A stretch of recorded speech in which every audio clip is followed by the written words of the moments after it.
Hi guys, welcome in. It's Brandon with the Go Tigers Astros, and I'm going to give you a really quick summary of the game. Game 3, the Pirates and the Astros at home in Minute Maid Park in Houston. The Astros narrowly avoid a series sweep in a disappointing overall series with the Pirates, but they do manage to squeak out a win, and I'm going to give you a little bit of that info. First of all, I'm going to tell you basically what happened, all of the key highlights of the game, and then after that, if you'll stick around to the last part of the video, I'll show you some highlights. In the second inning, Bart with the Pirates, he homered to left center, and that put the Pirates up by 2 runs. And later in the top of the second, by the way, Framber Valdez was pitching, and he essentially had kind of a breakdown in the second inning.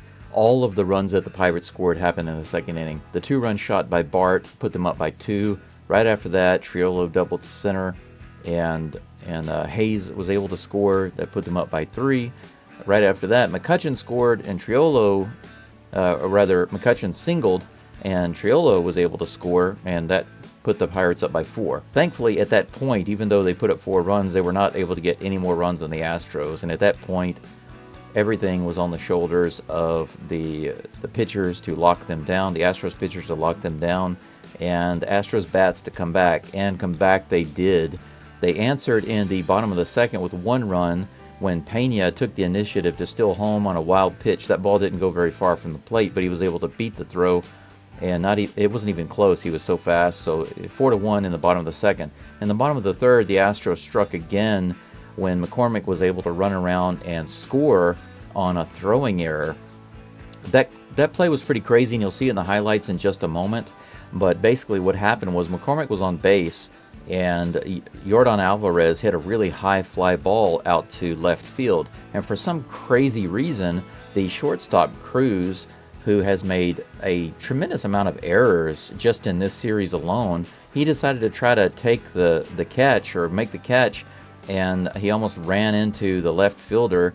It caused the ball to bounce off the leg of the left fielder, and it rolled out maybe a good 15 feet from where they were, and Cruz had to run over and grab it and try to throw it home. By the time all of this nonsense happened and he threw it home, Chas McCormick had easily made it into home plate, so I don't even know why he tried to make the throw. But the throw was so terrible, it sailed way over the catcher, and there was no way he could get it.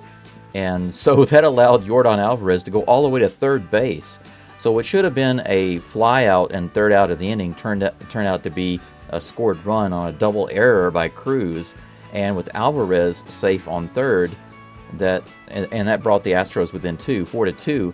Yainer Diaz was able to come up right after that, and he doubled to center field, which scored Alvarez. So not only did the inning continue and the Astros scored, but they were able to score 2 runs in total, and just like that, they drew within 1 run at the bottom, or the end of the third. It was 4-3 Pirates. But in the bottom of the 6th, they brought in a pinch hitter. Dubon came in, I believe, for John Singleton, and at that point, the Pirates decided to go ahead and bring in a reliever. They swapped out the pitcher.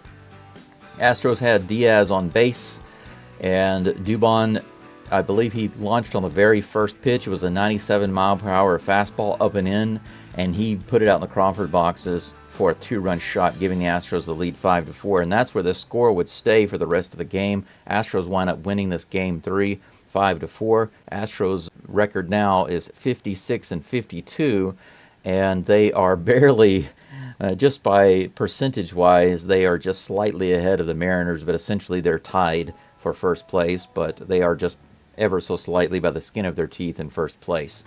Looking ahead to the next series, we're hoping that they'll do better in this next series, but we'll see. I'm going to be calling that series starting tomorrow. I believe it's the Tampa Bay Rays. I hope to see you tomorrow. But now let's check out some of these highlights. I'm going to play this for you and try to commentate it.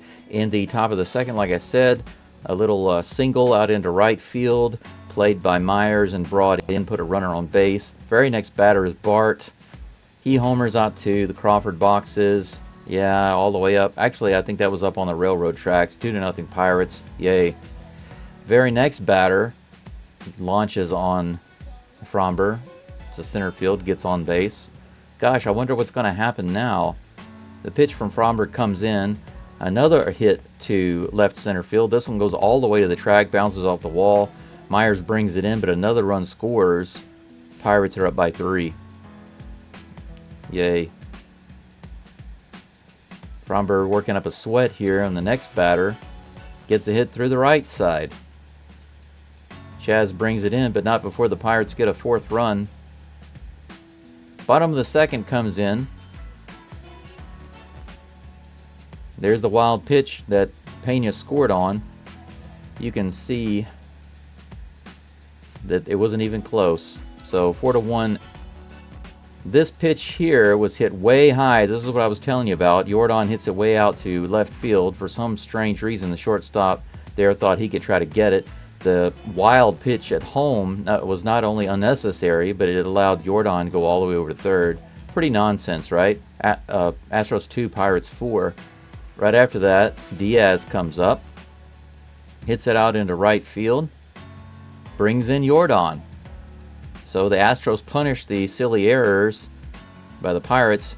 4-3 Pirates. Bottom of the 6th comes in. Dubon pinch hitting. There's that 97-mile-per-hour up and in fastball all the way up into the Crawford boxes there. 2-run shot gives the Astros the lead, 5-3. And he does a little bat flip, gets a little love in the dugout. He's going to give us a muscle pose to Jordan Alvarez here in just a moment. Pirates 4, Astros 5. And that's going to be the final score of the game, guys. And that's it for me right now. I'm going to go ahead and get out of here and cut this summary off. I hope you enjoyed it, and I hope to see you tomorrow morning as the Astros face the Tampa Bay Rays in Game 1 of their series. Remember to like and subscribe and turn on that bell if you haven't already.